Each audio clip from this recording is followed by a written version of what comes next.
মনে পড়ে কবে এক রাত্রির স্বপ্নের ভিতরে শুনেছি এক কুষ্ঠ কলঙ্কিত নারী কেমন আশ্চর্য গান গায়। বোবা কালা পাগল মিনসে এক অপরূপ বেহালা বাজায়।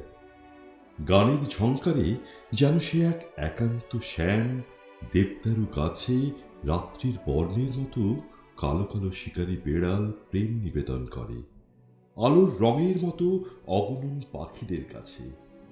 ঝরঝর ঝড় সারা রাত শ্রাবণের নির্গলিত ক্লেদ রক্ত বৃষ্টির ভেতর এ পৃথিবী ঘুম স্বপ্নরুদ্ধ শ্বাস শঠতা হৃরংসা মৃত্যু নিয়ে কেমন প্রমত্ত কালো গণিকার উল্লোল সঙ্গীতে মুখের ব্যাদান স্বাদ দুত্তান্ত গণিকালয় নর শ্মশান হলো সব।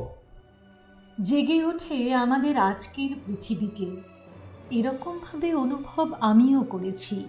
রোজ সকালের আলোর ভিতরে, বিকেলে রাত্রির পথে হেঁটে দেখেছি রজনীগন্ধা নারীর শরীর অন্য মুখে দিতে গিয়ে আমরা অঙ্গার রক্ত শতাব্দীর অন্তহীন আগুনের ভেতরে দাঁড়িয়ে।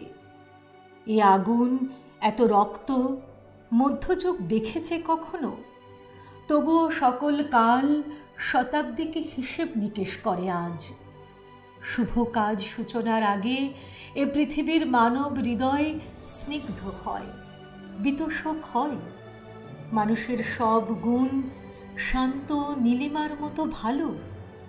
দীনতা, অন্তিম গুণ, অন্তহীন নক্ষত্রের আলো।